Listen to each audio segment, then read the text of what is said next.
एक विदेशी राइटर ने लिखा कि महान हिंदू जाति जिसका पूरी दुनिया में कभी क्षत्र साम्राज्य हुआ करता था, जहां से सूर्य उदय होता था और जहां तक सूर्य अस्त होता था वहां तक आर्य यानी हिंदू लोगों का चक्रवर्ती साम्राज्य होता था। यह महान हिंदू जाति दुनिया से समाप्त कैसे हो गई? आप अपने अतीत के पन्नों को पलट करके देखना। Iran, Afghanistan, Nepal, Bhutan, Tibet, Sri Lanka, Myanmar, Bangladesh, Cambodia, Philippines, Malaysia, Indonesia, Thailand, Vietnam, ये कभी आपके देश के अपने हिस्से होते थे? पूरा अमेरिका आप लोगों का था, पूरा यूरोप आप लोगों का था। क्या इस दुनिया में कोई हिंदू राष्ट्र है आपका? बोलो, है कोई? मुसलमानों के कितने देश हैं दुनिया में? बोलो जी, 58। क्रिश्चियनों के कितने? 100 से ऊपर। क्रिश्चियनों के 100 से ऊपर देश, मुसलमानों के 58 देश इस दुनिया में बन चुके हैं। हिंदुओं का कौन सा देश है बताओ? है कोई? हम दिन प्रतिदिन मरते चले जा रहे हैं, घटते चले जा रहे हैं। तो उस विदेशी राइटर ने प्रश्न किया कि वो महान हिंदू जाति जिसका कभी दुनिया में क्षत्र साम्राज्य हुआ करता था, वो जाति दुनिया से समाप्त कैसे हो गई?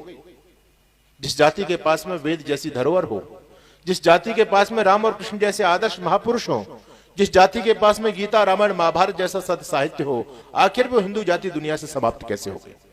उस व्यक्ति ने प्रश्न पैदा किया। मैं उस व्यक्ति के प्रश्न के उत्तर को आप लोगों के बीच में रखना चाहता हूं। इसमें कोई संदेह नहीं है कि यह महान हिंदू जाति का पूरी दुनिया में क्षत्र साम्राज्य हुआ करता था, महाभारत काल तक। और इसमें भी कोई संदेह नहीं कि हमारे पास वेद जैसी धरोहर है, हमारे पास में गीता, रामायण, महाभारत जैसा सद साहित्य है, और हमारे पास में भगवान श्री कृष्ण और राम जैसे आदर्श महापुरुष हमारे पास में हैं। लेकिन इन सब के होने के बावजूद भी हम मर गए क्यों? हम मिटे दुनिया से क्यों? किस हिंदू जाति ने सबसे बड़ी भूल क्या की?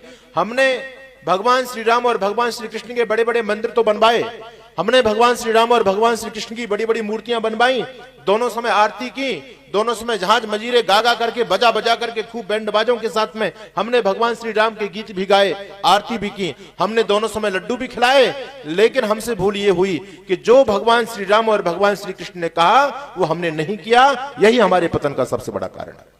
आप लोग कहते हैं कि हम भगवान राम को मानते हैं। राम तो दोनों समय संध्या करते थे।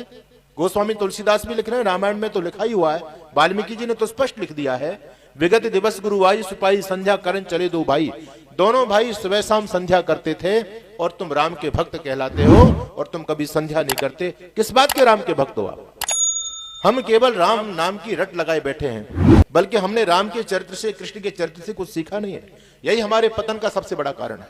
आज अखंड रामायण के पाठ हो रहे हैं, गांव गांव, घर घर में अखंड रामायण के पाठ किए जाते हैं, लेकिन शिक्षा कुछ भी नहीं ली जा रही। फिर उन रामायण के पाठों का लाभ क्या है आप बताइए? ऐसे थोते कोरे पाठों से समाज का कल्याण होने वाला नहीं है।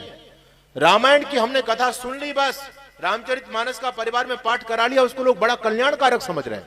ये समझ रहे हैं रामायण जी का पाठ करा लिया, लोग घर मकान बनाते हैं, कोई भी शुभ अवसर जीवन में आ जाता है तो पाठ बिठा देते हैं, और पाठ बिठाने के बाद वो ये समझते हैं पता नहीं मैंने कितना पुण्य अर्जित कर लिया।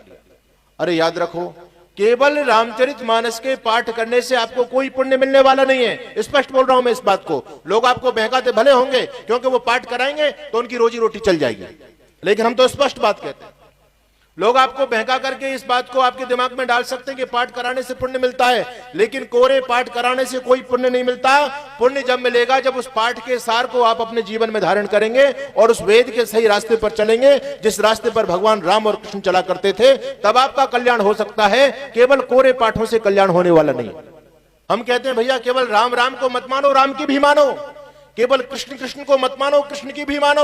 आप केवल कृष्ण को मानते हैं बल्कि कृष्ण की नहीं मानते। भगवान कृष्ण गीता में कहते हैं सुबह शाम दोनों समय यज्ञ करना चाहिए। अरे कितने लोग हैं जो यज्ञ करके भोजन करते हैं बताओ? हम इतने बेईमान हो गए। बहन जी अभी बता रही थी, गौ माता की जय, गौ माता का पालन हो। अरे भैंस का दूध पीते हो, थैली का दूध पीते हो, ना कोई गौशाला में दान देते हो, ना घर पर खूंटे पर गाय बंधी है, और गौ माता की जय के नारे लगा रहे हैं। बोलो तुमसे बड़ा बेईमान कौन होगा?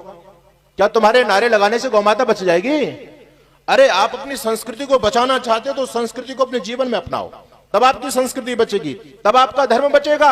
आज मुसलमान दुनिया में बढ़ गए, 58 देश उन्होंने बना लिए, क्रिश्चियन लोग बढ़ गए। उनका सबसे बड़ा कारण क्या है? मुसलमान अपने धर्म पर कट्टर है, क्रिश्चियन भी अपनी मान्यताओं पर अड़िग है, उसको कोई डगमगा नहीं सकता। लेकिन हमारा कुछ नहीं है। हम तो गंगा गए गंगादास, यमुना गए यमुनादास। अपने धर्म के प्रति, संस्कृति के प्रति हमारा कोई समर्पण ही नहीं है, तो हम तो मिटेंगे ही दुनिया से। भाई अन्य संस्कृतियों का उदय हुआ है, हमारा ह्रास हुआ है, तो कभी चिंतन करो, कारण पर जाओ कि हमारे मिटने का कारण क्या है, उनके बढ़ने का कारण क्या है। उनका बढ़ने का कारण उनका समर्पण है अपने धर्म के प्रति।